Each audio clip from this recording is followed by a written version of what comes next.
Greetings, everyone. Happy Friday. This is Jackie Lukman, and you are uh, uh, viewing another episode of the People's Power Hour here in Lukman Nation.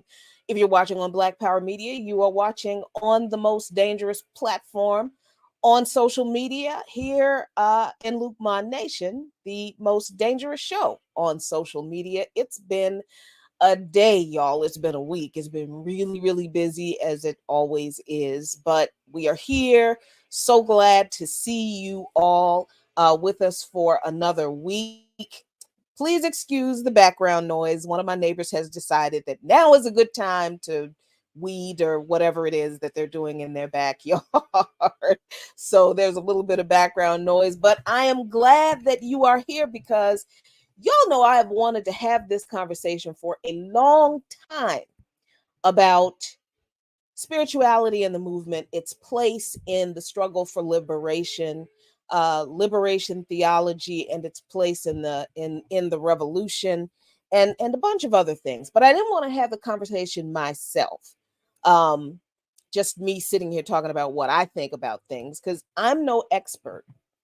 And I don't know that to any degree anybody can be an expert on spirituality because it's a very personal thing, right? But I think there are some historical and material truths about organizing Black people, organizing working class and poor Black people. And one of those truths is you're not going to organize a lot of working class and poor Black people if you got a problem with faith and spirituality, because that's a big thing for a lot of us. And if we are talking about being internationalists, guess what? A lot of people around the world are also people of faith, even revolutionary people. So let's get into this. Let's get into this discussion. And I want to see what our guest has to say because I'm so excited that he is here to help us dig into this. I want to introduce to everyone Dr. Makungu Akinyela, a founding member of the Malcolm X Grassroots Movement and the new African Peoples Organization. He is an elder in the African Methodist Episcopal Church. He is a professor of Africana Studies in the Africana Studies Department at Georgia State University, and he is a licensed therapist. Dr. Akinyela, thank you so much for joining me. Well, Sister Jackie, thank you so much for this invitation. I'm happy to be here. Always happy to talk about liberation and freedom with anybody that's willing to engage the conversation. I'm so glad to hear that because, Doctor, I have been carrying around this frustration for years. And this frustration is the tension between revolutionaries who are deeply and vehemently opposed to spirituality of any kind. And look, let me say at the outset, I'm not here to judge anybody's spiritual beliefs or reality. I say that all the time. I'm not in the business of proselytizing people. Where your soul goes, if you believe your soul goes somewhere else in the afterlife, that is way above my pay grade.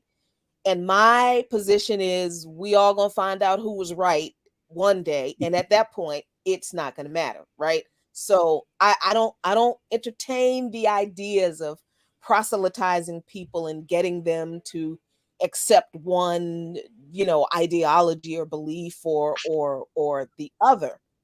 But what I do realize is that as a Christian, as a person of faith who is also a revolutionary and an organizer, I see the revolutionary example of Jesus Christ in the scriptures.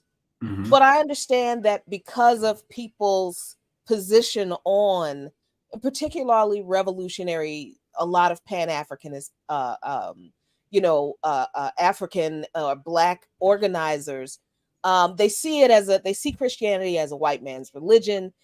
They see it as a tool of oppression, particularly in this country, of our people, and certainly the the colonization through missionary work is absolutely, internationally is absolutely a black eye on the faith. So there's all of this, and that creates, I think, this tension between revolutionaries who want the liberation of our people, but they don't want to have anything to do with people of our they don't want to have anything to do with our people of faith, who also want the same thing, right? Who are also in struggle, in organizing, fighting for liberation of our people, and connecting that work to our faith. How do, first I should say,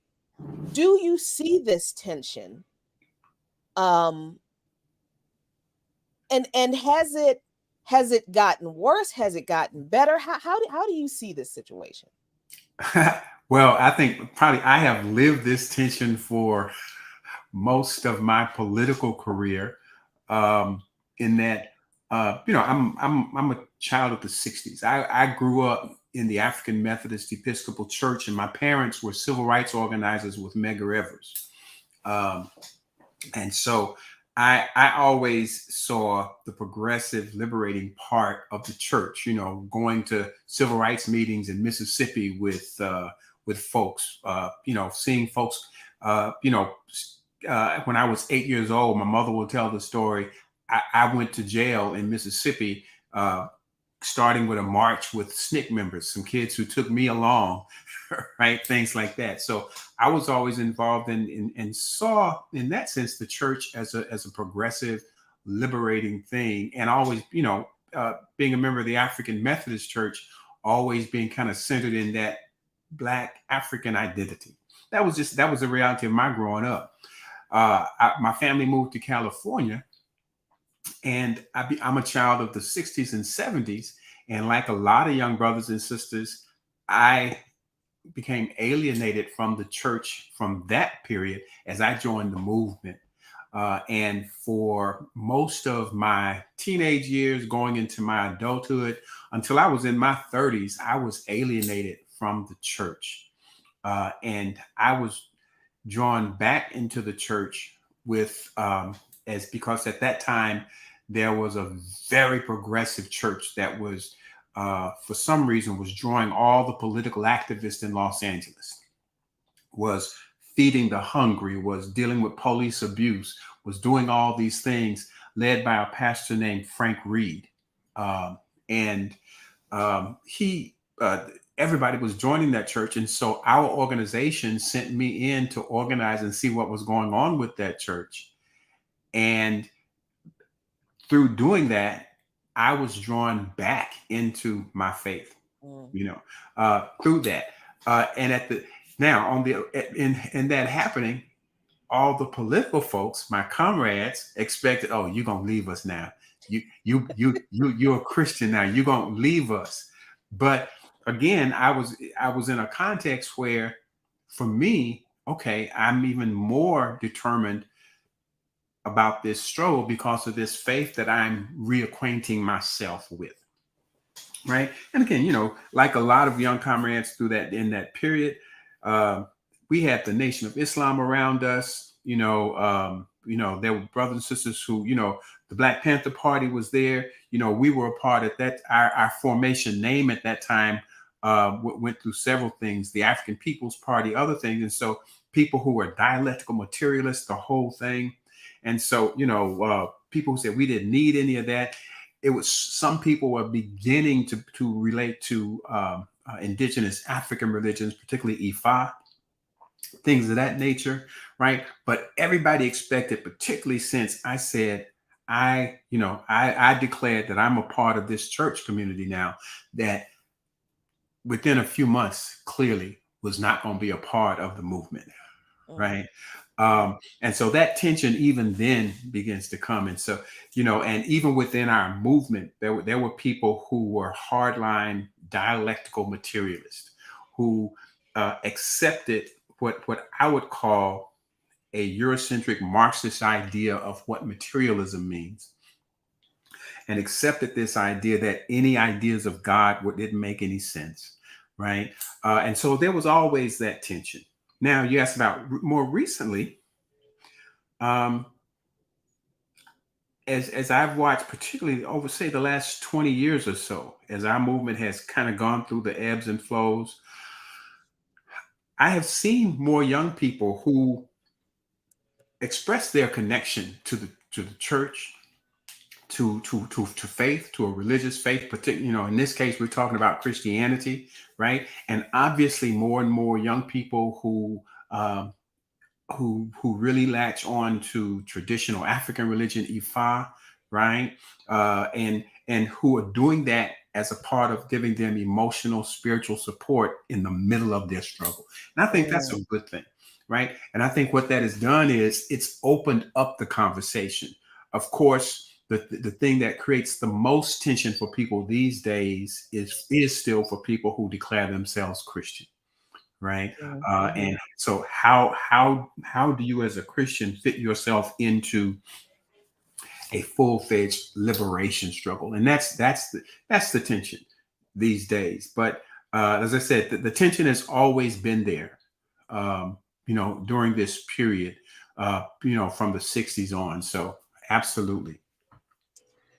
So I wanna address something that I hear a lot from Mhm. people, some people I organize with, because I really am fascinated about what this answer could be from you. I hear all the Mhm. time, how are you going to get free when you believe in the white man's God, right?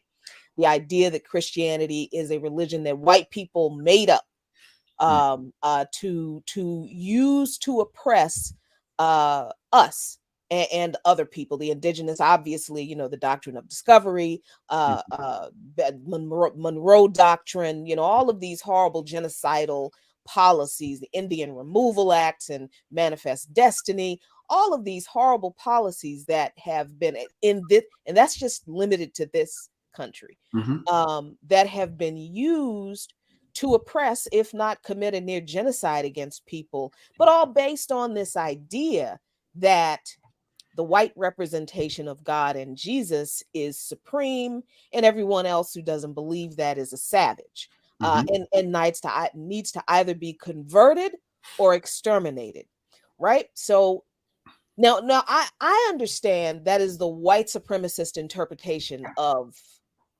the Mhm. scriptures. But what of the idea that Christianity itself is a white man's religion? Well, it's become more and more clear for me. Now, I'm not arguing this for anybody else, but what these so-called evangelicals call Christianity has nothing to do with my religion. It has Mm, nothing to do with the creator that I know, the God that I know, and they've made it more and more clear. Um, and did we receive a European interpretation of the scriptures when we came here? Yes, but also it's also true that you know um, that not all of the Africans who were brought here as enslaved people came here practicing indigenous religions. Probably 12 or to 15% were Muslim, right? mm, Uh, Another smaller percentage actually were Christian, right? And have been practicing Christianity from those areas that they were. And in fact, one of the things that we know, and this is where research and history becomes important, right?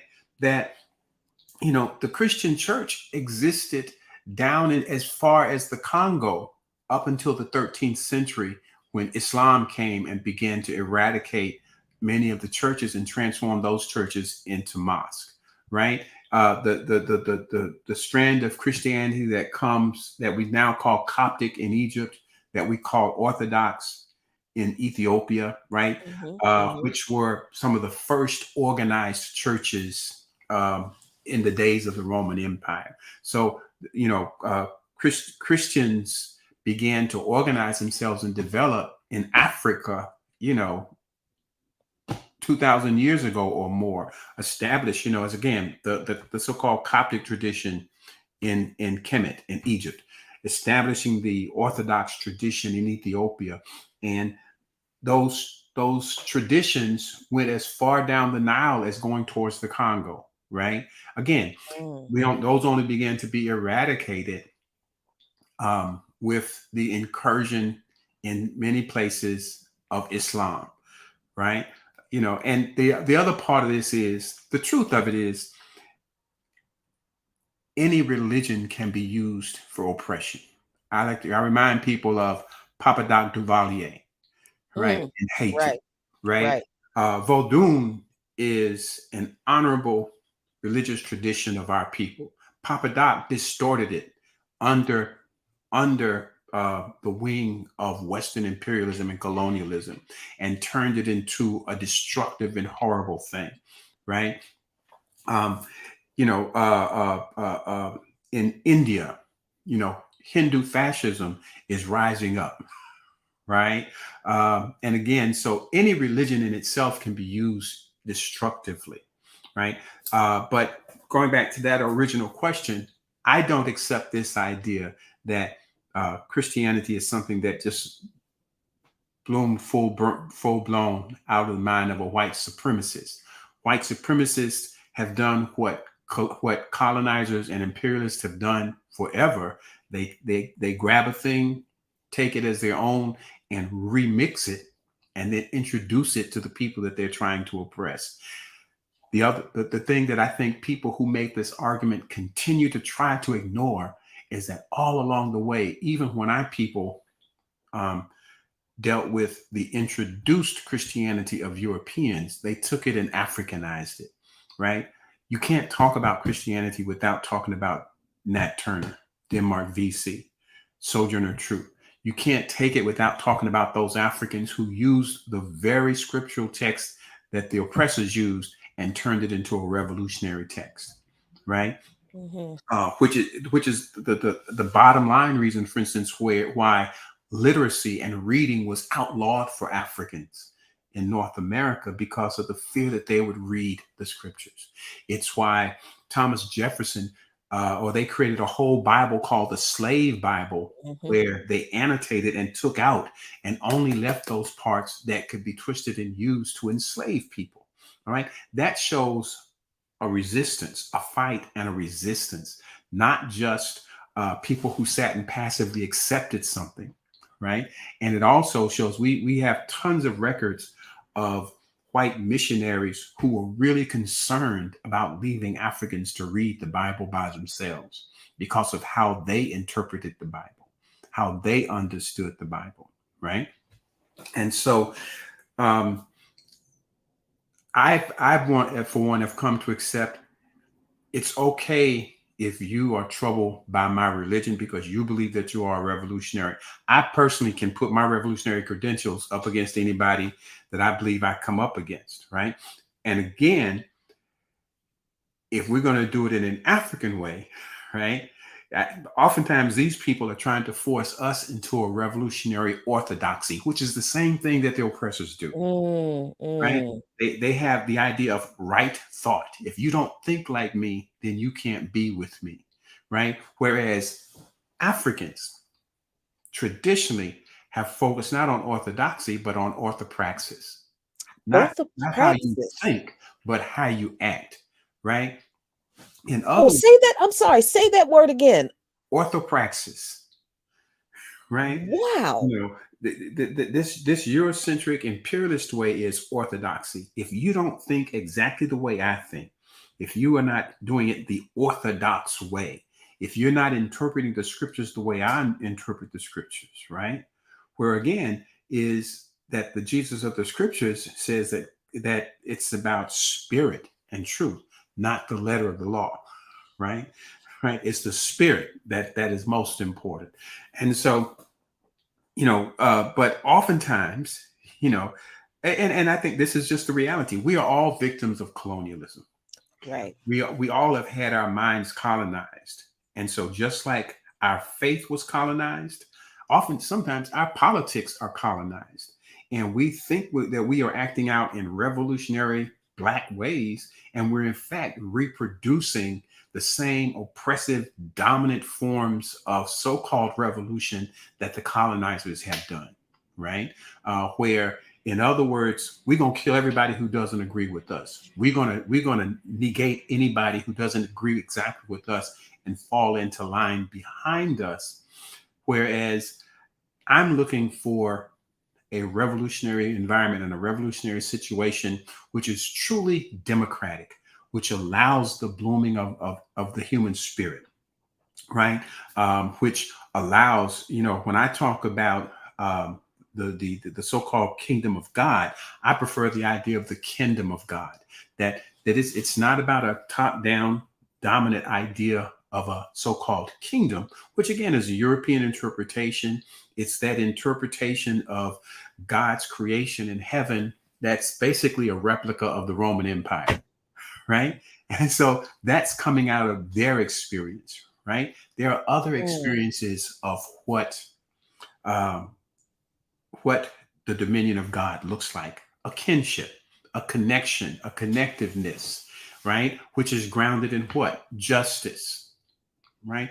And not the justice of the legal courts, right? And we call that, retributive justice, right? In other words, if you don't act right, God gonna punish you. That's how Right. That's how many of these Christians, both black and white, think about God's justice, as opposed to God's justice being distributive justice. In other words, enough for everybody. The kind of God's justice that's caught up in the story of Jesus feeding the 5,000 with 2 loaves of bread and 7 fishes, right? Everybody got enough. Don't worry about it. Everybody's going to get fed, right? That's socialism. I was about to say, are you trying to say Jesus is a socialist? Jesus was about justice, preached justice, and justice is about distribution, right? It's the same justice that's grounded in the stories, even from the Hebrew scriptures, of the Day of Jubilee, where everybody gets to have back what they lost, over the time. If you've had to give up something because you were in poverty, you're guaranteed to give it back. The speech that Jesus introduces his ministry into the world with, from Luke: the Spirit of the Lord is upon me because he has anointed me to preach good news to the poor, recovery of sight to the blind, to let the prisoners go free. And it's, in other words, the whole point of a revolution is to bring justice to the poor, to the prison, to the imprisoned, to the hungry. The whole point of Jesus's ministry is to do the same thing.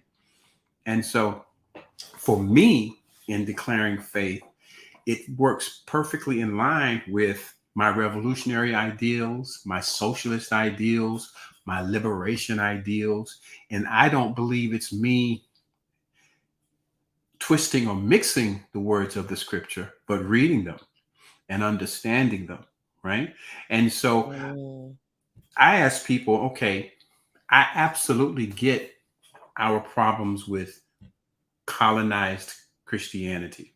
I absolutely get it, and I absolutely agree with it. I absolutely get and agree with our problems with white supremacy that's embedded in so-called evangelicalism.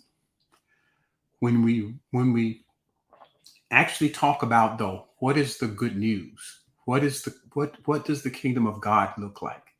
What is the kingdom of heaven like?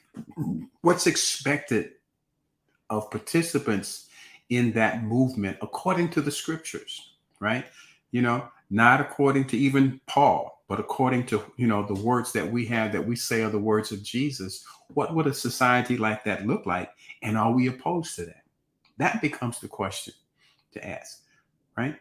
And that doesn't mean that you have to agree or become a part of that movement. But why would you be opposed to something like that actually supports and moves forward the vision of a society that you say you have? Because here's the thing. I love that you said that your belief comes out of reading the Bible. Here's the thing. When I sat in church for most of my life and just listened to the pastor say things and did not actually read the book, I believed a lot of the foolishness that they said about the very that the faith is mostly about controlling people. It's about Mm-hmm. obedience and control, particularly of women's bodies. That's what Mm-hmm. you hear a lot of Mm-hmm.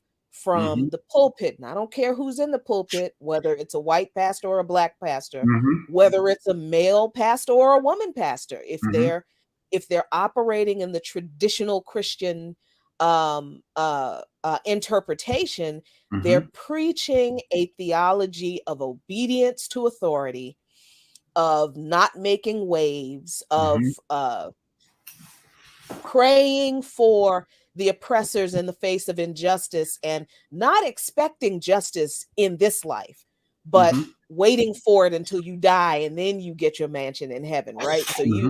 you're just supposed to pray and tithe, and if you're a woman, keep your legs closed, and you know find a nice man, Christian man to marry, have all his babies, keep the house, and not a whole lot of instruction for the men except to be godly, upstanding men, and that's a catch-all for anything that really doesn't catch Mm-hmm. anything.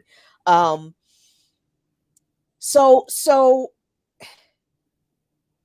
when we when I can't remember what it was that I asked about in Bible study one day that I didn't agree with, and the pastor got so angry with me, and I just thought, that's really uncharacteristic. That just doesn't make sense. I'm just asking a question because Mm-hmm. I don't see that. Oh, it was a scripture on homosexuality, Mm-hmm. and I said, I'm sorry, I don't see how God is this angry at human beings that he created to be this way. It Mm-hmm. doesn't make sense to me. I don't buy that this is true. And the response from him was just so vitriolic. And I said, wait a minute. Let me read what he is. Let me really read these scriptures that he's referencing. Mm-hmm. And then when I read them, I realized, oh wait, I think he's taking this out of context Mm-hmm. entirely. I don't think he's talking about same gender sex. I think he's talking, and you do a little bit of research Mm-hmm. into what those scriptures are referencing, and then you realize they're really not talking about same gender relationships. They're talking about something else entirely. They're Mm-hmm. talking about rape of children in some cases. Mm-hmm. And so then that caused me to wonder, what else have these people been lying to me about what's in this book? So that caused me to actually read the Bible Mm-hmm. and to do the research about the historical culture of the time and what some of these things meant and how we got the Bible and all of that kind of stuff. So when we understand that there are things that are in the Bible that people have never wanted us to know were there. I mean, and that to me makes those things very, very important in this struggle for liberation. What are a couple of those things, and how are they connected to liberation theology? And of course, I'm just to give you a hint, if I'm sure you know what I'm talking about, but I'm thinking about a particular trek of a people out of Mm-hmm. 400 years of a situation. Absolutely. Well, that's one of the things that was taken out of the slave Bible, for instance. Hmm. There's no Hmm. references, and one of the things that I have come to understand in my reading of the scriptures is that however those scriptures were brought together from the beginning in Genesis through the end, there's an ongoing theme that the biblical texts, no matter where the stories are against empire. Mm. Mm. That- from the beginning, starting with the myth of the Tower of Babel, right? It begins with an opposition to the Babylonian Empire, right? Breaking down the Tower of Babel. It's against empire. There's certain characteristics of empire, right? Empire is always dominating, oppressive, excluding, marginalizing. Empire is always exploitative. right? And always takes from the least of these, the poorest. And oftentimes, particularly in the Hebrew scriptures, what was the so-called Old Testament, the poorest and the least of these were described as the widows and the orphans and the foreigner, right? Because these are people who have no land connections to give them power. Widows, because women without a husband had no connection to ownership of land. Orphans, because they had no parents who owned land. Foreigners, because they were travelers in the land and were not connected to the land, so therefore had no rights. And so anytime the scriptures talked about justice and who you should be taking care of, it was the widows, the orphans, and the foreigners, the travelers, the pilgrims. And so all throughout, and then that big story that you bring up is about the dominant empire of that time, Egypt, right? And it's about a social movement. It's about a social movement against empire, right? An empire that is doing what? Doing everything it can to exploit its workers, right? When the workers begin to say, we just want a little time to go and just kind of practice being ourselves, practice our understanding and relationship to the divine, to God. What does the empire say?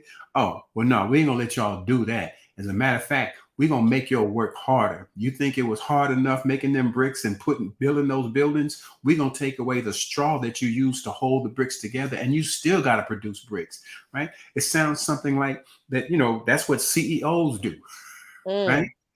Right. And so they're exploiting their workers, they're making life hard.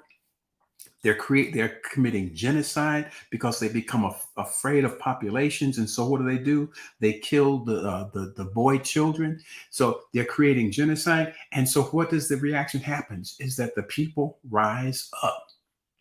The people rise up and begin to strive for self-determination. Right? They strive for self-determination, as they begin to exit themselves away from the oppressor colonizing nation. Right. One of the things that's always interesting that we miss, it's that so-called as the Israelites leave Egypt, or Kemet for my Afrocentric brothers and sisters, as they leave, they say there's a mixed multitude. In other words, it ain't just them. It's Egyptians too. It's a whole bunch of people leaving. Right. It's a mixed multitude. And then it says that they leave, and the Egyptians pay them reparations. Oh, wait, say what now? The Egyptians are giving them gold and silver on their exit as reparations for what, so they can go on their journey, right? But again, it's a struggle against the empire. What if the slave Bible had left that story in there? The other important thing about that is, and I think because people don't understand history, right? We often go with fairy tales. The reality is that our people were enslaved from 1619 on this portion of the continent. And for almost 250 years, new blood was being brought into this slave population. New brothers and sisters from Africa. So the African culture and African tradition was replenished and replenished and replenished for almost 250 years. And the truth is, it's a myth that white people were focusing on trying to make these Africans Christians. They didn't care about their religion. They just wanted them to work. And so white people were not paying attention. And in fact, most white people were not significantly Christian in the early days of the founding of this country. Why? What? Because the primary religion of Anglos in that particular was either Catholicism or Anglicanism, the Church of England. Right. Okay. Right. So, which are very similar religions, which are both heavily grounded in what? Literacy. In other words, in order to be baptized, to be fully a part of the church, you have to read, memorize, and be able to recite the catechism. Okay. When you are able to recite the catechism, which basically says what you actually believe, then you are given communion, you are baptized. Most of these white folks couldn't read. All right. And so and they were too busy trying to farm land and whatever to be thinking about all that mess, Catholicism or the Church of England or whatever it was. So they weren't interested in their own religion, none less interested in their enslaved people being religious. They just wanted them to work. And in many of the areas, particularly the Black Belt, what we call New Africa, the Deep South, in many of these areas, Africans were becoming the majority population, and white folks were just coming to just check on them every now and then, which meant that for at least a couple of 100 years to 250 years, Africans were able to maintain their own cultural identities, traditions, and ways of being. And for most of that time, they were not Christian. That's important for us to understand. It's not like, there was some kind of a Christianizing factory going on where as soon as you got off the boat, they made you declare your loyalty to Jesus, right? So African culture was formed and cooked over decades and a couple of centuries. Africans did not significantly begin converting to Christianity in this country until what's called the Great Revivals, which was a religious movement that began in England and around in the mid 1700s, right? About 1780, 1790. And people like John Wesley, right? These Baptist preachers, Methodist preachers from England came over here and began preaching, in revivals. These revivals people would come and they'd last sometimes for weeks. The significant difference between these Methodists and Baptists as compared to the Catholics and the Anglicans is that they were preaching, and they had vibrant, emotional preaching, which is grounded in what? Rather than literacy, is grounded in orality. Orality is the basis of most West African cultures, much more than literacy, except for those brothers and sisters who were Muslim. Orality, storytelling, hearing the word or audibly is a deep part of our culture. And for the first time, many of these enslavers would allow their enslaved people to participate in these revivals, so they became like festivals. There, they heard these stories about the Hebrew children. They heard these stories about Israel getting free from Pharaoh. They heard these stories about Shadrach, Meshach, and Abednego in the fiery furnace where the evil emperor tried to burn them up for not bowing down to the emperor's God. They heard about Daniel in the lion's den, right? Where Daniel refused to bow down and pray to the emperor but yet was protected in the lion's den. And so consequently, we began to hear what W.E.B. Du Bois calls those sorrow songs. We call them spirituals. And if you listen to the spirituals, most of them don't focus on Jesus directly. They focus on those stories of Israel struggling against the empire, right?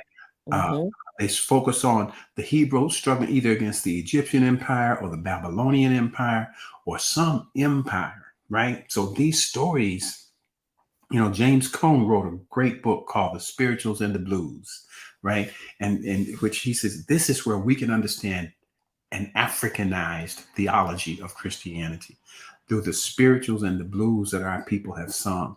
It talks about our understanding of God's nature.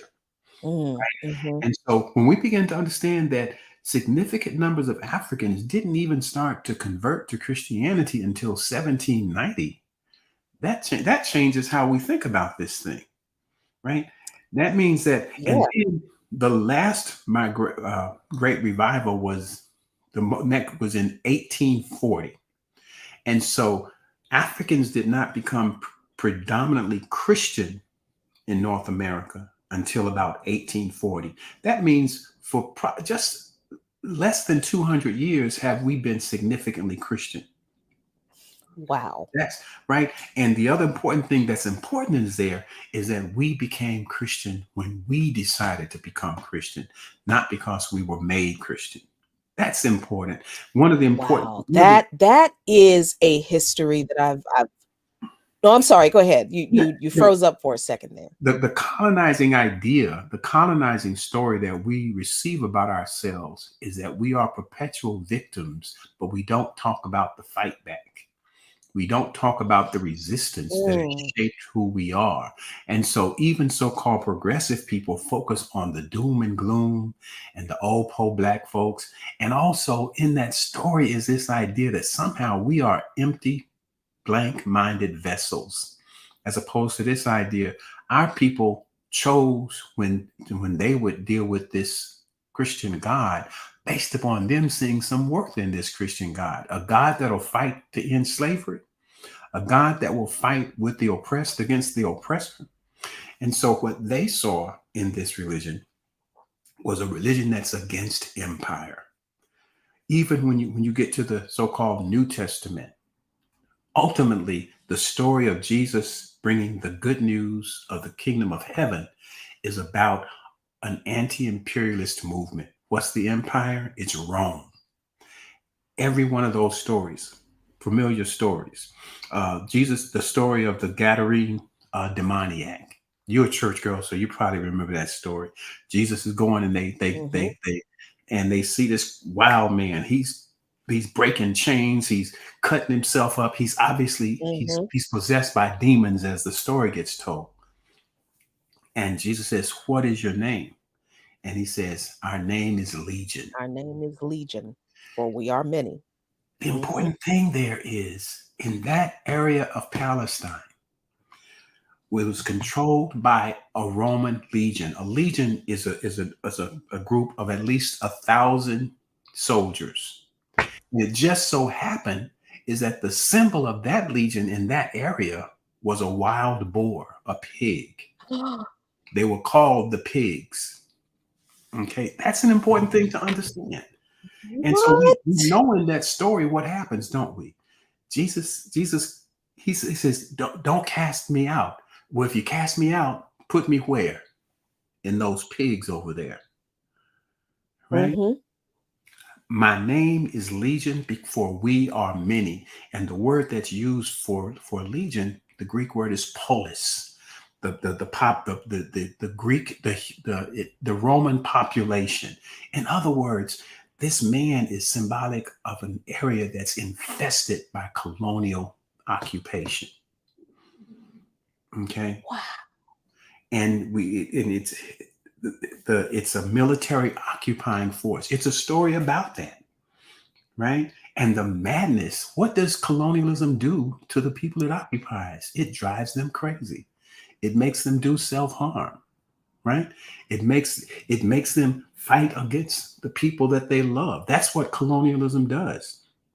Right. And this is so every story that we see, we can see the relationship, the impact of the Roman Empire on people. What else does occupation do? When the Roman Empire occupied Palestine, every business, all the food was taken up. That's why there's so many poor people, starving people, sick people, because all the food in the Sea of Galilee, all the fish that were caught were used to feed the Roman occupation army or sent back to Rome, right? People were landless except for the collaborators, the Sadducees in the story. That's why they were hated. Who were the tax collectors? They collected taxes for the Roman Empire. That's why they were hated, right? So the entire story of Jesus' interaction and building a movement is about building an anti-colonial movement, whether we like to talk about that part or not, right? And it's about building up a resistance by saying, what? I'm not a subject of Rome or a citizen of the Roman Empire. I'm a child of God living in the kingdom of heaven. I'm not loyal to Caesar. I'm loyal to God, right? And that becomes a treasonous act, which is the reason that Jesus then is what? Executed. And he's executed in the way that revolutionaries were executed. Crucifixion was an execution reserved for revolutionaries to scare people who might try to follow them. In the same way that Africans were hung on lynching trees to scare the other Africans, had their heads cut off and stuck on signposts so that the other Africans could see what they were doing. And so we see it because why? Because this is the way of colonialism and empire. And so it was true then. It's true for us Africans, for our African ancestors. It's true today. Empire has a characteristic. And that characteristic, I believe, is highlighted throughout the scriptures. And all the scriptures are about a resistance to empire, up to and including the end of the book, which, at the center of that book, of course, is who? The so-called Antichrist, the one who is against Christ, right? That's about a character. It's about a way of being in the world, which is anti-God. It's focused on selfishness, lying, criminality, as opposed to the way of the Jesus movement, which was about what? Metanoia, relationship, building relationship, right? Yeah. So that was long, but I'm sorry.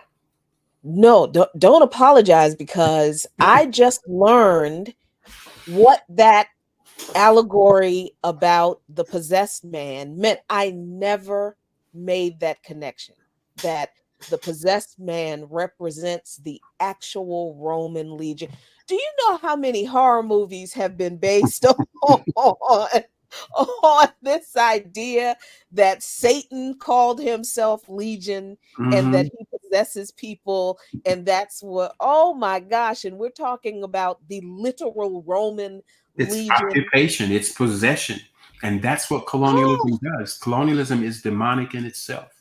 Imperialism is demonic in itself.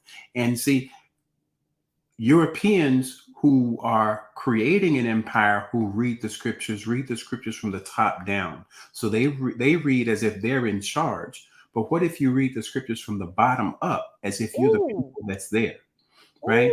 If you read it as if you're that woman who has been suffering a hemorrhage of blood for most of her life. If you read it as that, if you read it as if you are those hungry people, right, who are hungry and needing food, and Jesus has this answer, right?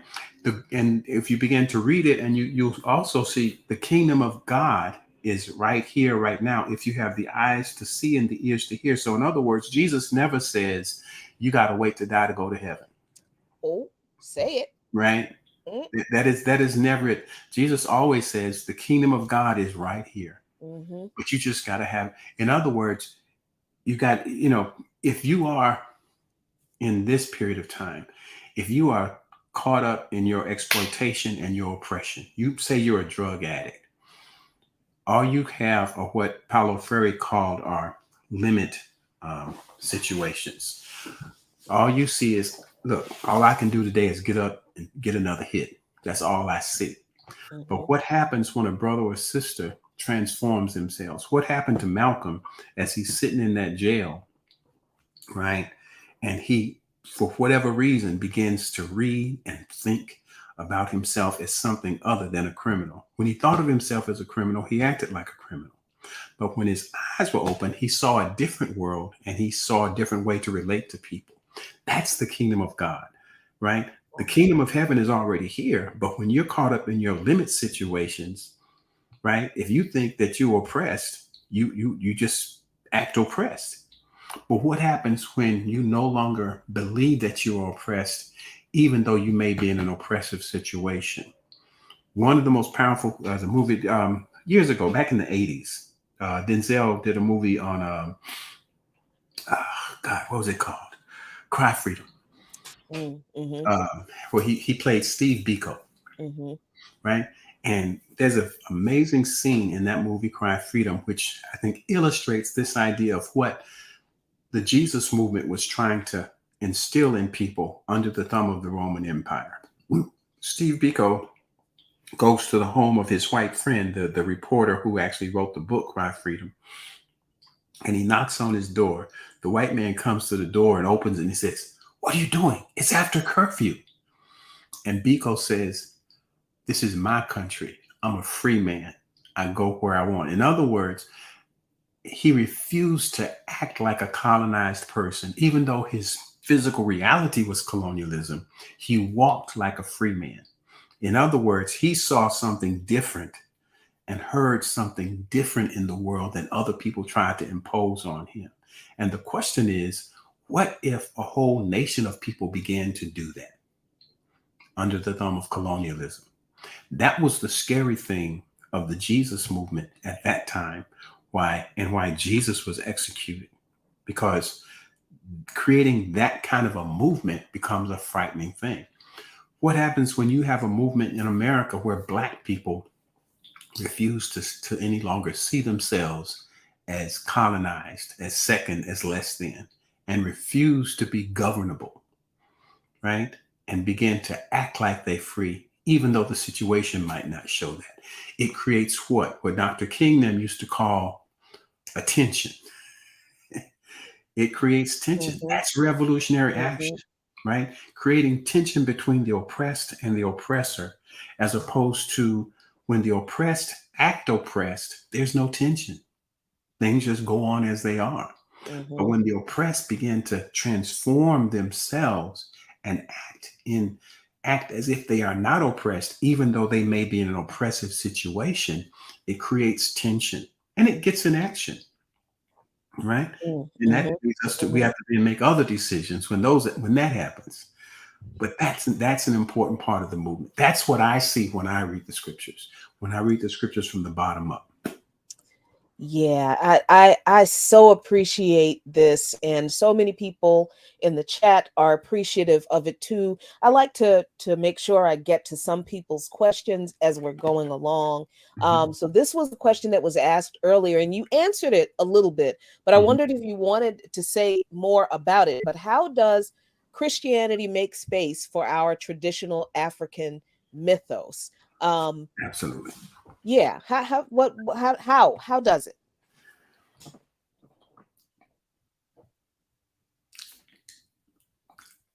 A lot of my friends, there's mixed reviews on the Apostle Paul. Yeah, I have opinions. I like Paul, right? Because I think people misread Paul. First of all, too many of those books in the Bible are attributed to Paul, and they're actually by fake Pauls that were done years later when the church had become more conservative. But the 7 books that we know are definitely Paul. When we read them, they are radical books in that line of being anti-imperial, right? In the same way. All those books that we attribute to Paul, I know so-called evangelicals or conservative Christians are troubled by that, but that's the truth. They read totally different, right? Right? They read totally different. Like those books of Timothy and all those books. It's talking about, all that kind of conservative. It's at a time when the church had been established, the Gentile church. In other words, no longer the Palestinian oppressed colonized church, but the church that the white folks had taken over. It's kind of like, you come from Kojic, right? Now, we're holiness folk, right? You know about the Azusa Street revival. Yes, right? yes. Black folks had revival over in LA, my hometown, for months and months and months, to the point that white people started coming to the church and started getting sanctified and saved and filled with the Holy Ghost at Azusa Street. And whereas Azusa Street is the beginning of the Black Holiness Church, the Kojic Church and all that, white folks went back and created what's the White Holiness Church called? I do not know. But the reason they did it is they didn't want to say that they were beholden to a Black man laying hands on them. Wow. That's the sanctification. They started speaking tongues at Azusa Street, right? Right. So they accepted the sanctification and the gift of tongues, and then they but they didn't to want to tell nobody it came through a Black they man. went back to that Southern way of being in that Southern Apostolic Church, that white apostolic church now that's a part of Trump land, right? The so-called evangelical movement. And but he ain't even one of them. But that's the same understanding we have to have of what happened in the early days of the Jesus movement. There's a Palestinian movement, followers of the Jesus movement, that's absolutely anti-imperialist. And in the same way, people are looking for something as Gentiles began to take up these ideas over the years. They're Roman citizens. They're part of the empire, right? And so the writings that we get under the name of Paul, which is sometimes 50, 60, 100 years after Paul, are much more conservative, right? Slaves, obey your masters. These kinds of things, right? We're seeing, but that's not what we call. I don't believe that that's authentic Paul. So going back to that point, Paul has this idea. First of all, Paul's evangelizing, his sharing of the good news was never to dominate. For instance, there's a story of Paul on Mars Hill. I was just in Greece this past summer, and I was able to see Mars Hill. Right, this is a place where Greek philosophers would go and debate and stuff like that. And Paul's way was, he says, I see y'all are very religious. You have a lot of really wonderful statues here to various gods. And I see you have here one that says to the unknown God. Well, let me talk to you about that God that I think that is. Let me tell you about that God. And Paul begins to talk about his understanding of the divine. He never says, oh, y'all, that's crazy what y'all doing. You shouldn't be doing that. He says, let me show you what I got. Let me show you how what you think relates to what I think. That for me, that becomes a model for one thing, right? But the other part of it is that what becomes clear also is that religion should not be about culture, and that's what the colonists have done. That's what Europeans have done. They have mixed their culture with religion. In other words, people used to come up to me and say, oh, remember I told you that I've been in that tension for years. They say, now that you're a Christian, you're gonna start using your Christian name. Right? What they want to know is, am I going to, right? That African name is not a Christian name, right? In other words, you're gonna be Peter now, or Jack, or Richard. Yeah, because they're mixing up European culture with the faith, first of all. And Christians aren't the only ones to do it. People think that just because you become Muslim, you got to take an Arab name, right? Right? Things like that. But this mixing of culture. But what's one thing that I believe is clear, again, from in the Pauline tradition, the radical Pauline tradition, not that colonized one, is that, each of us should be able to come into God, into the kingdom of God, grounded in our own culture. Paul fought hard that Gentiles should not have to convert to Judaism to understand God, right?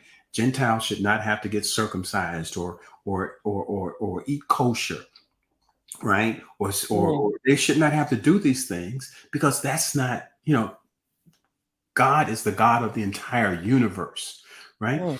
In that same way, that they should be able to draw from their own traditions and see that tradition in the light of the Mashiach, the Messiah. Okay. What I believe that, God speaks to all people, that God has spoken to our people since the foundation. And for me, I say that for me, as a follower of the Mashiach, the Messiah, Jesus, our African traditions are our version of what some people call the Old Testament. God spoke to us through the Orisha, right? God spoke to us through that African tradition.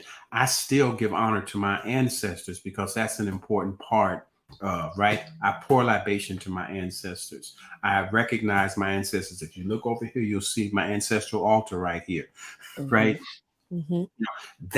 I believe that God was speaking to our ancestors then, right? What that means is that we have to fight against colonial misinterpretation of our culture, because that's a part of white supremacy, right? To call anything that Africans do devil worship or whatever, when we didn't even have a concept of a devil. I Oh, don't wow. believe that, you know, and I believe even the whole, this is a whole nother show maybe, but there's a whole book on, basically, the devil is definitely a created thing, right? Yeah, that's another show. Because see, people in the chat are already saying this should be a regular segment. So But I mean, for instance, absolutely, in the mystical tradition of Jesus, right? The mystical Hebrew tradition, there's an idea of, the shaitan, right? And the idea is that in all of us, when we are born, when we are created, there is there's a movement towards good and a movement towards evil. That's in all of us. mhm. And it's always there, right? Um, St. James says in the book of James, it says, don't blame what you're doing on the devil. Don't he say it though? He absolutely says that in the book. Yeah, yeah, that's You're you. like, no, this you. That's you. Right? But that's what we do, is we want to put it outside of us. But that's that evil inclination. That's the spiritual struggle that we have, moving constantly towards the good. Paul talks about, he says, the struggle between flesh and spirit, the fleshly person and the spiritual person. The fleshly person is focused on what? Or the soulish person. That's the real interpretation. The soulish person is focused on what? Selfish needs. My food, my clothes, my house. The spiritual person is focused on the koinonia, the community, right? The person who's focused on spirit is concerned about the community. Whereas the person who's focused on flesh or soul is focused only in their own individual rights. What does that sound like? Colonialism, right? Yeah, Right. definitely. Whereas Definitely Americanism, right. for sure. Whereas the person who's focused on spirit, it's not about being focused on being spooky in the sky. It's about the koinonia. It's the community. It's about not focusing on this is mine. No, you know what? I'm going to figure a way that we can share this, so that if one person doesn't have something, we all have. That's a spiritual connection, right? Because again, John says, how can you say you love God who you have never seen, and you hate your brother and Hate sister your who you brother. see every day? See So every the day. only way that we can express real love for God is how we treat our comrades, our brothers and sisters, right? That's the call. And so for me, when I look at my ancestors' traditions, their religions, I can be informed by that. I see it again through the eyes of the Messiah, right? Through the gospel. But I see this is God talking to our ancestors then, right? For me, and this is my personal call, right? This is not, I don't say it for everybody. When God was speaking to our ancestors then, colonialism was not a problem. But for me, what the gospel does is it gives me a way of thinking about and fighting colonialism and imperialism. And I believe that God has always been a God against empire. And gospel gives me a way of understanding how me and God and my community are able to struggle against the empire, right? But that doesn't mean that I got to throw my ancestors' ways into the bucket. Just like you can read the Old Testament from Genesis to the prophets, right? And they inform, but you don't stay in them. The gospel becomes our guidance, but the Old Testament informs us. I'm also informed by the Old Agreement, the Old Testament of my ancestors, my African traditions. And I don't have to back away from them or be ashamed of them or be afraid of them, nor declare them somehow evil or satanic. That's a European concept, right? Which has nothing to do with my folk. That's this is badly needed, I think, for me personally, as a Christian, as a follower of Jesus Christ. And I always tell people, That and well, let me address the Paul thing, because when I read the Pauline doctrine, I of course get stuck on the books that are focused on obedience and authority, right? And I looked at that as, and I think this gets to Geechee Motivator's question. How you doing, Geechee? Good to see you. How do you see the difference of Paul's gospel from Christ versus the 11+1 gospel from Christ in the context of liberation theology? I think you just answered that question, but it's hard to read the Pauline Gospels without getting stuck on the authoritarian parts, because that is, of course, where the evangelical movement gets a lot of their doctrine from. The obey authority no matter what. It's where they get this from. So how do we deal with the evangelical Christian, the white evangelical Christian movement in this country politically? And do you see revolutionary Christians who are rooted in liberation theology doing and saying enough to combat or even be vocal against what these people have done to the faith?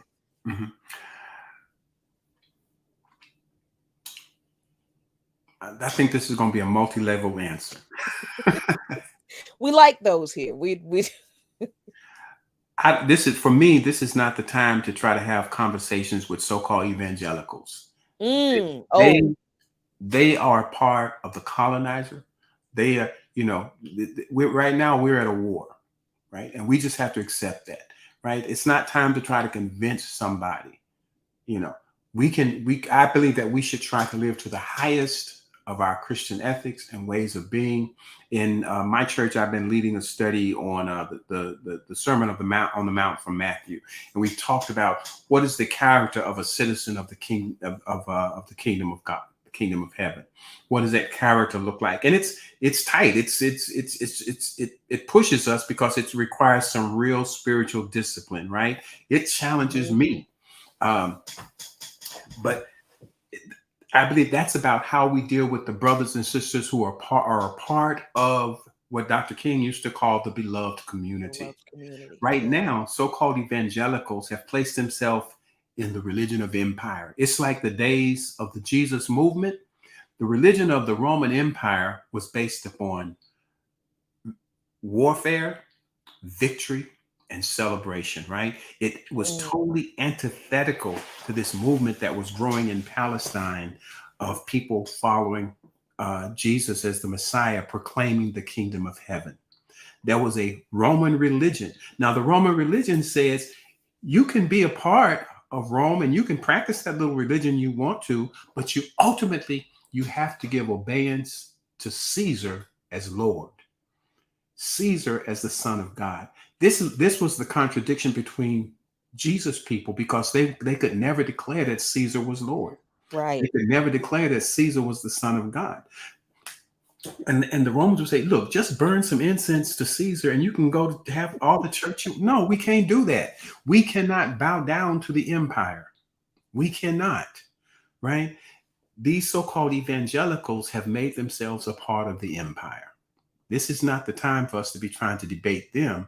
We need to be trying to preach to those whose eyes can see and ears can hear, right? That the kingdom of heaven is not something that we're trying to wait to die to go to, but it's right here, right now. And we make it by how we begin to interact with each other, how we show love and concern for our brothers and sisters, how we refuse to bow down and to bend our back to the methods and the ideas of the empire, right? How we speak truth to power.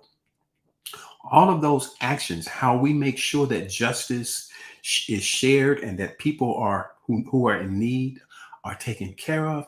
All of those things begin to create the critical tension between us, the children of God, and the empire. It's ultimately it's going to lead to pain and suffering. There's no, unlike the people who are the so-called name it and claim it folk. When you live in your fullest faith, Woo! Don't as, it get hot? as a Don't it get child of hot? the No. kingdom of God, it brings pressure on you. Woo! It does. Right? It brings pressure on you. And it's not about just going around proclaiming how holy you are. It's about living in these very koinonia ways, living as what the evangelicals would call socialistic ways, right? Acting as if you care about people, creating a community that begins to build up, that walks around as if they are no longer oppressed, which then creates a contradiction in the society. So right now, I'm not interested in convincing evangelicals. They got their God, right? And time will tell, right? Time will tell with the God they got. So for me, that's it. Now, there are people. I've got a friend who does some wonderful stuff on this, Dr. Aubrey Hendricks, and he is probably one of the foremost theological liberation theology writers in the country right now. His latest book was called Christians Against Christianity. Oh, I've seen that. Okay, it's a brilliant book, and I mean, I've learned so much from Aubrey and what he has to say. He speaks to many of these things that you've raised up today, right? And it's actually a challenge to the so-called what is it? The whole title of that book, Christians Against Christianity: How Right-Wing Evangelicals Are Destroying Our Nation and Our Faith. He also wrote the book, The Politics of Jesus, right, where he talks about and Aubrey is also a brother who came out of the movement. He's was a revolutionary nationalist. He still is, very much, he sees himself as a part of our movement. And he has written some brilliant books that help us to understand the revolutionary character and nature of our faith if we really understand who Jesus was at that time and who Jesus as the Mashiach can be at this time. That's some good stuff. I'm definitely going to grab both of those books, but I didn't want to ignore a couple of questions in the chat. Ross, and if I don't quite answer a question, please pull me back in. Okay. Right. This conversation is really good. We're already 14 minutes over time, so let me know if that's okay with you if we go a little longer. Okay, fantastic. Rockstone asks, to overcome this world, shouldn't we consider our religion practice to be superior to the existing religions? In other words, an evolution beyond the powers that be. That's an interesting question. Could you ask that question again? I'm not sure I got it. Sure.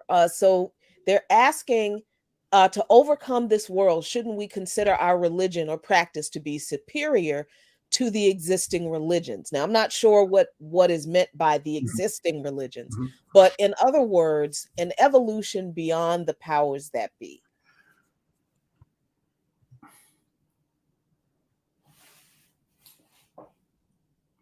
I think when we're trying to be our authentic selves in relationship to God, when we are practicing the disciplines that draw us deeper into our faith in the best way we can, that's the call. I'm not sure I would be one to talk about.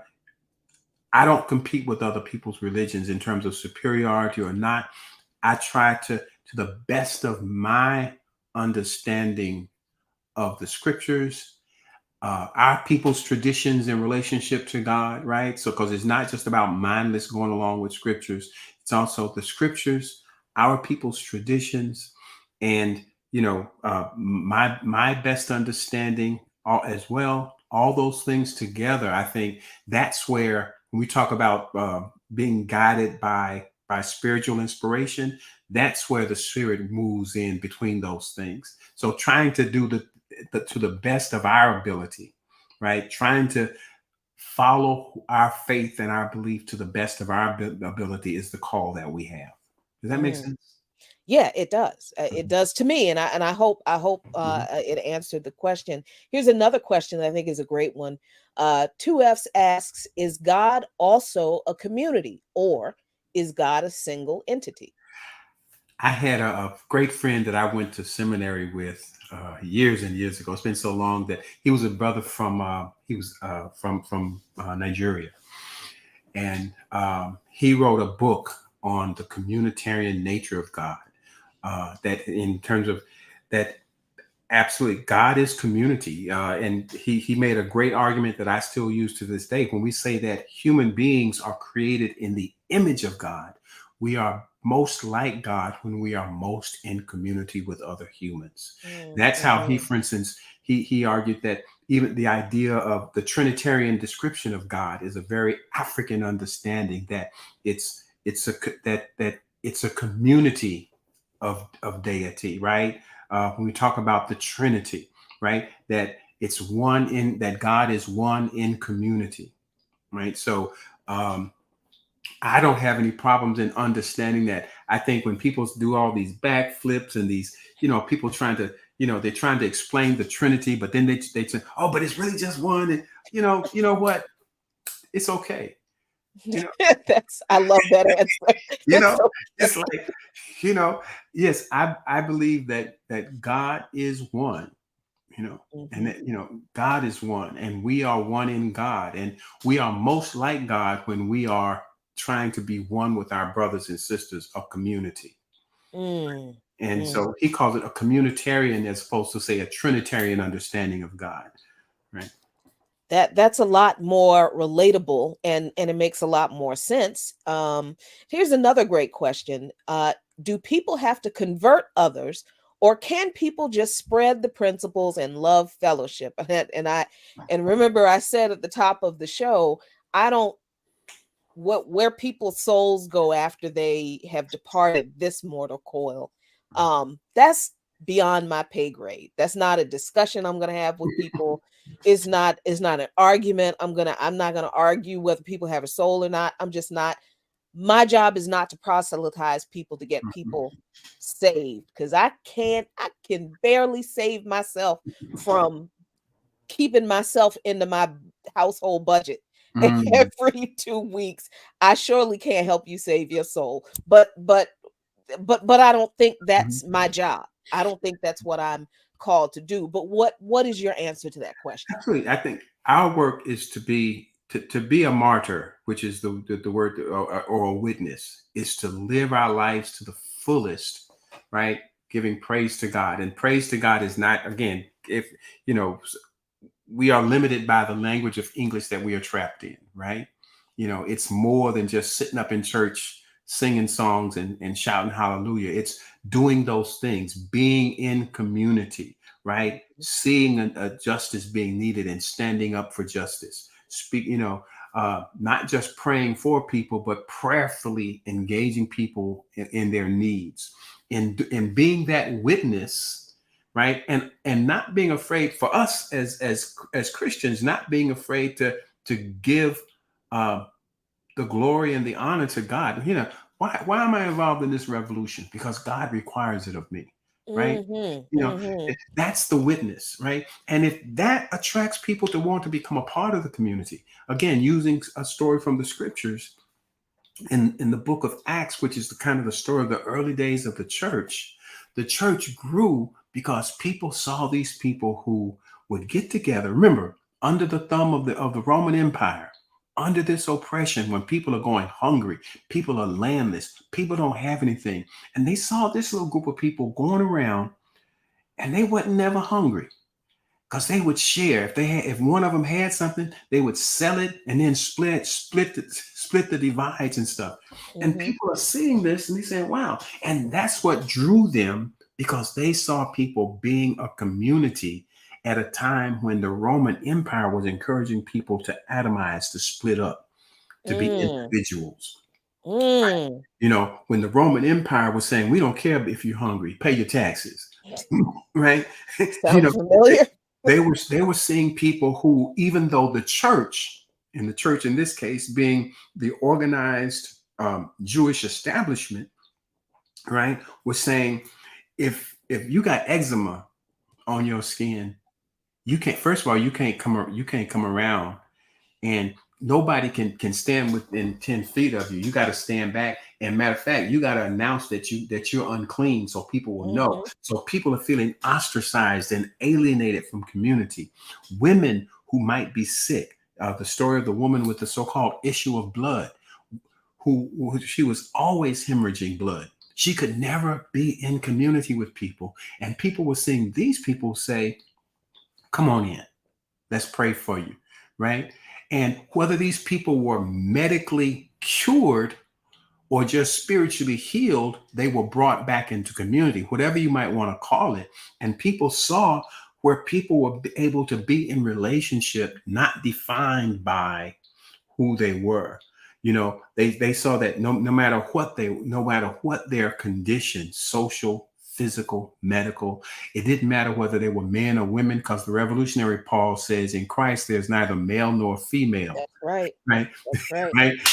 It didn't matter if they were women, they had leadership positions. They, you know, they were leaders of groups in small churches. And they said, I want to be a part of that. It wasn't by people sitting out on a corner telling everybody they're gonna go to hell. Mm. You know, or people preaching people into hell. It was through actual work of creating a different life for people in the midst of oppression. And people wanted to become a part of that. It's the exact same thing that happened in the 60s and the 70s as the Black Panther Party and the US organization began to emerge and build up. People would see, wow, I want to be a part of that. Why did people want to join the Black Panther Party? For self-defense, because they saw first Huey and Bobby not afraid to talk to the police like, you know, like, I'm a man, I'm gonna talk to you the way you talk to me, right? And they liked that. But then beyond that, when the party began to do things like having a free breakfast program, a freedom school for children, when they began to identify sickle cell as a problem in the Black community and began to work on that, thousands of young brothers and sisters now said, I don't want to gangbang no more. I'm going to join the party. Right? They were drawn to the party by the witness of the party. That's how we can live out our faith, by actually engaging the empire and dismantling the oppressive systems of the empire wherever we are. And we don't have to go like condemning people to hell, right? And again, as Christians, if we're doing it, we give honor. Hey, why are you doing this? I'm doing this because God requires this of me. Right. This is what God calls me to do. I believe that God is against oppression. God is against sexism. God is against homophobia. I believe that God don't want us to be hungry or homeless. And because of that, I'm taking this action. That's our witness. Not saying, well, oh, you believe that? You're going to hell. No, right? Each person can decide for themselves how they want to deal with God. But if we don't give a good picture of who God is, how can they even have a chance to even think about the God that we talk about?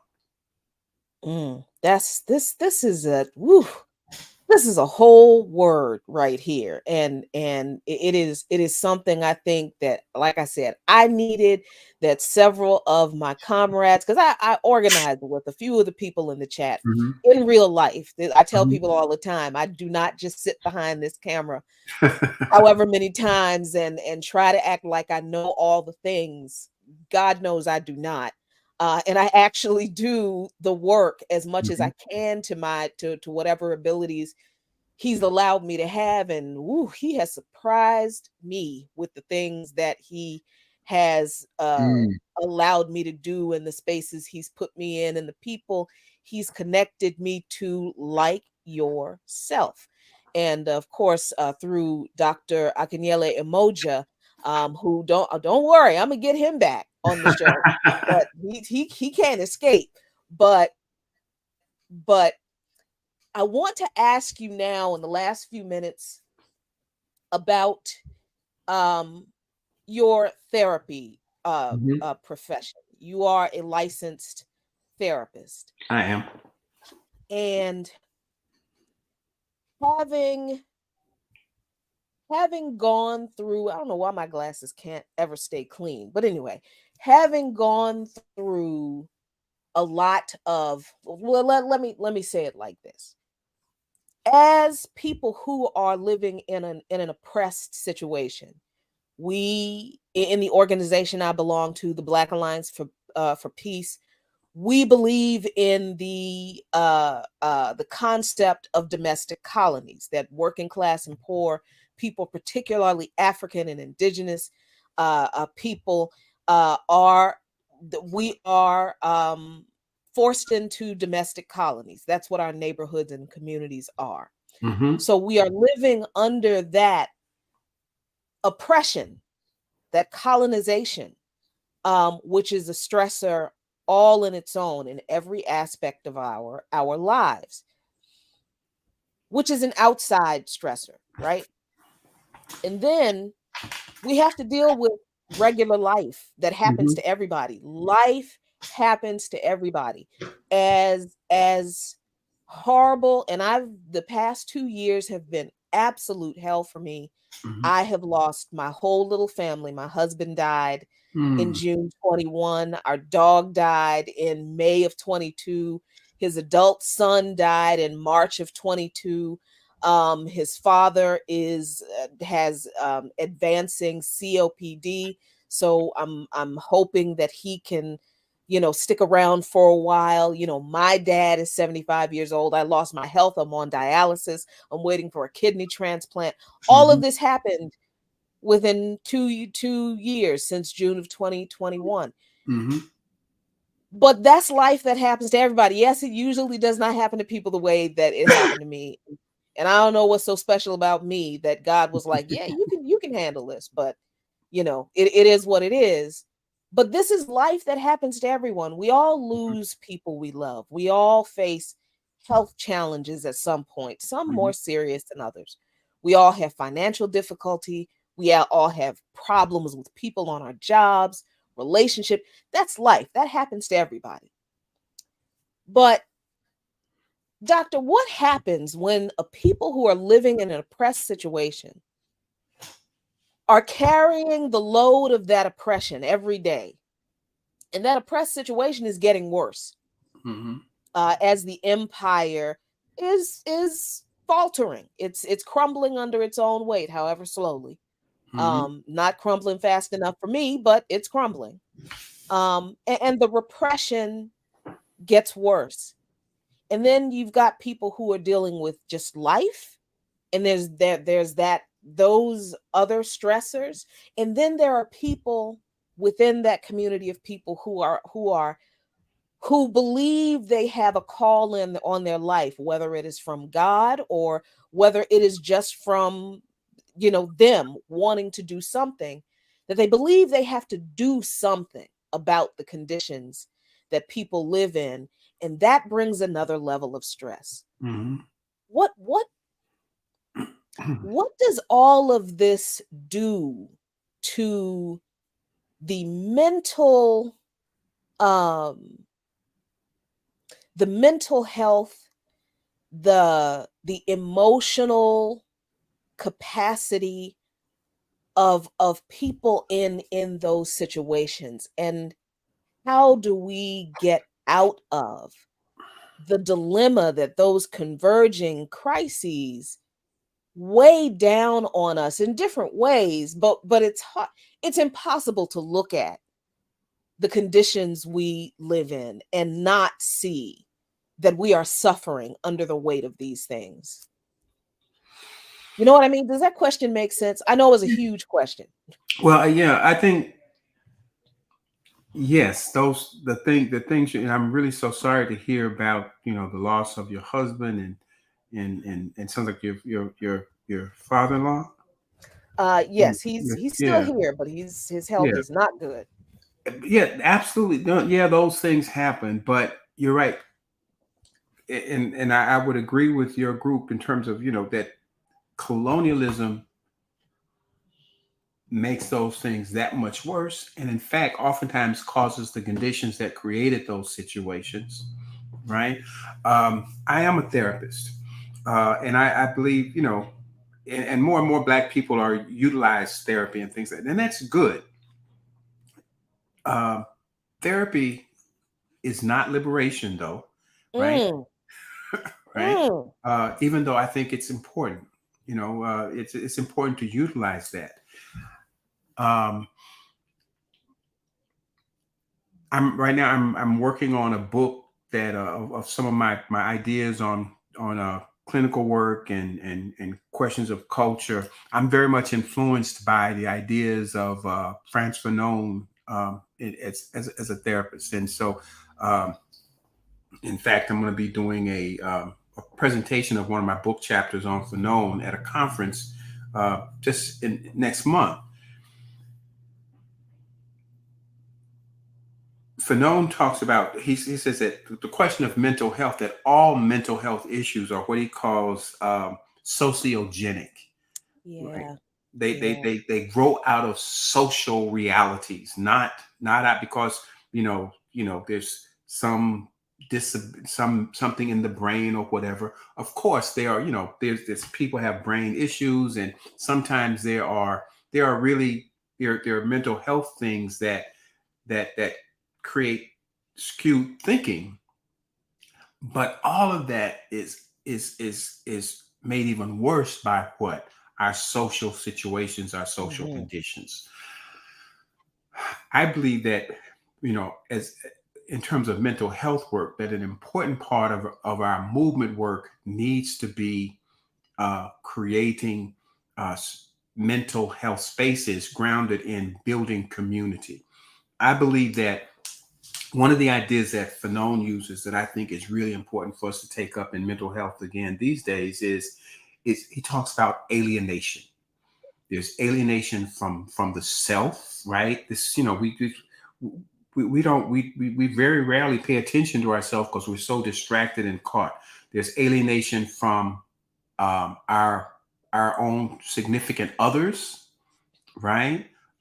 Where the tensions that come within families and the breakup in families, alienation from our community, alienation even from the larger society, alienation from nature. So there's all these levels of alienation, and the solution to alienation is community, bringing back to community. And so, for instance, I believe that it becomes important that we focus on ways to help people participate in, be parts of intentional communities, right? For some, whether it's, church communities, but not just doing church, but doing church intentionally, understanding how important it is for people to feel supported, to feel connected, right? Whether it might be, cultural communities, organizational communities that come together and pay attention to people's well-being. One of the things that I have ongoing trouble with, and I debate with my young comrades with this all the time, because I haven't found a way to explain it as of yet, is I'm really troubled by the idea of so-called self-care. Ooh, no, that's a whole show. Right. Come on. For me, it's grounded in neoliberal ideas of individualism, right? As opposed to, right, a community caring for each of its members, right?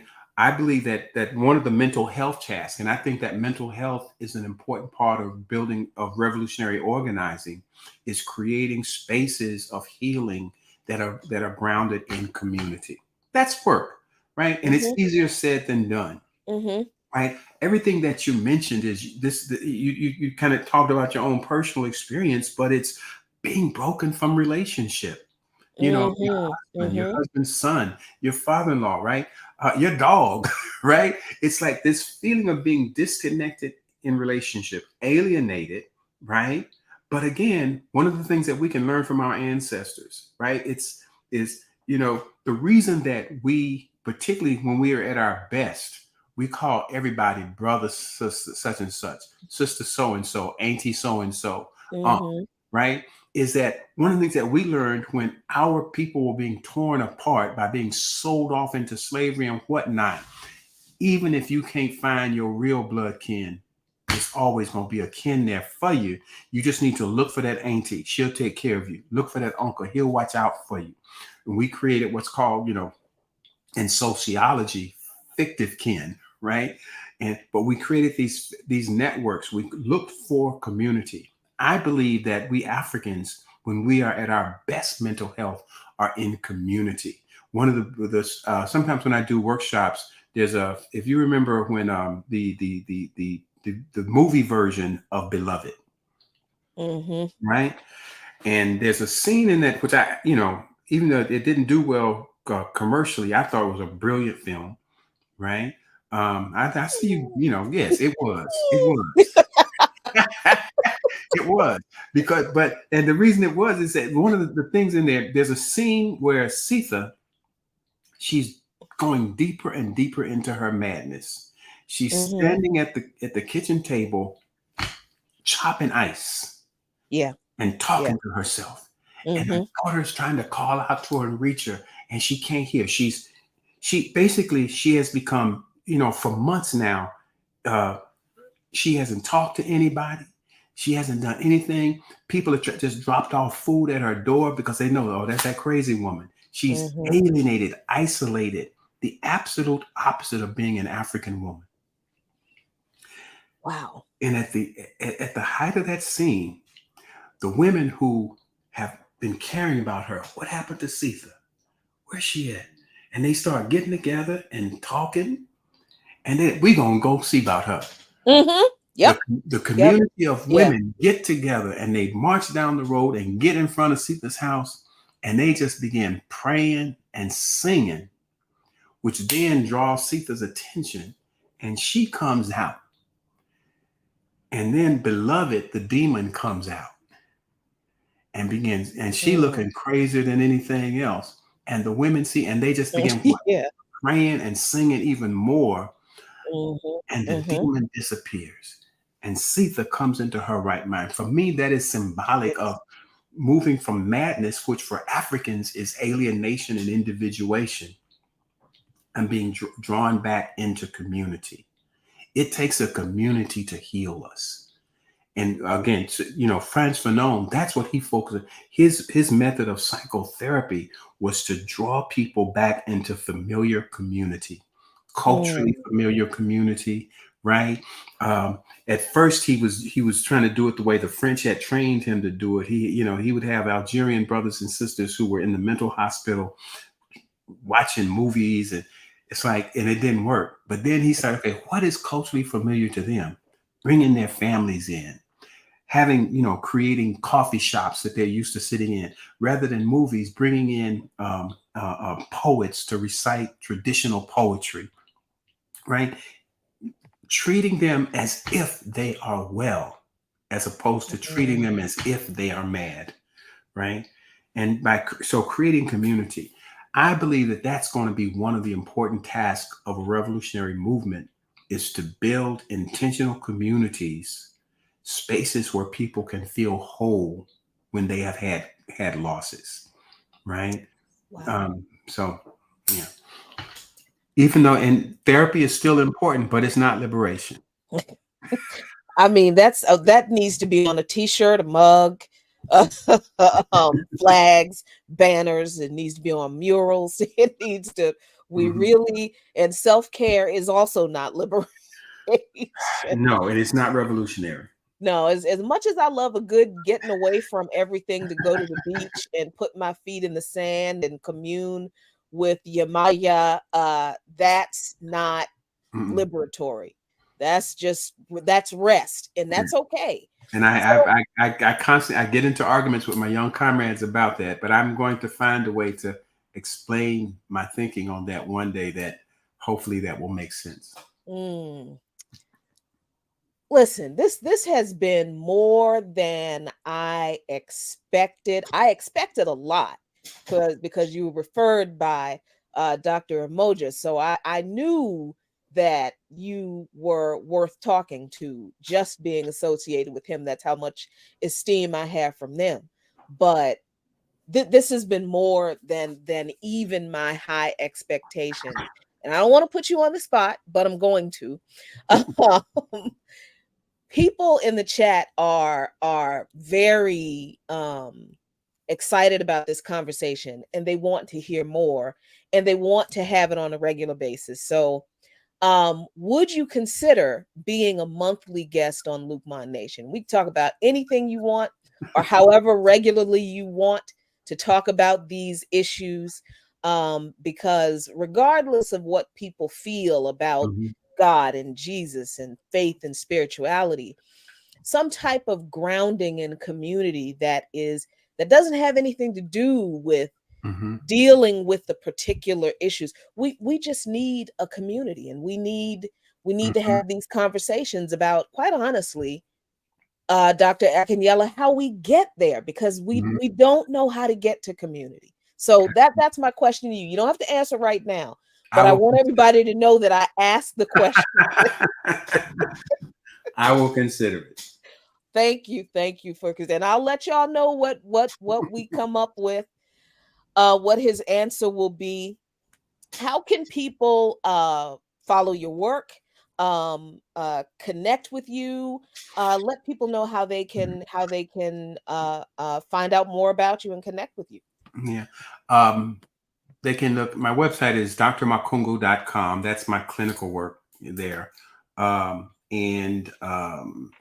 I guess I'm Dr. Makungu is my handle for most of those other places. I think Zitter and Facebook and whatnot. I think Makungu Akinyela is Facebook. Yeah. Places like that. That's how they can reach me there. I'm not the best with social media. And I'm going. Can you hear me? No worries. People will find you. Yes, I can. Can you hear me still? I can. Okay, yeah. People will find you. They're the folks in the chat, the comrades in the chat are great with that. And for some reason, I'm having a difficult time getting to the website, but I will find it and drop it in the chat for everybody. Thank you so much, Dr. Makungu Akinyela, for this conversation tonight, for your insight. Just fantastic conversation.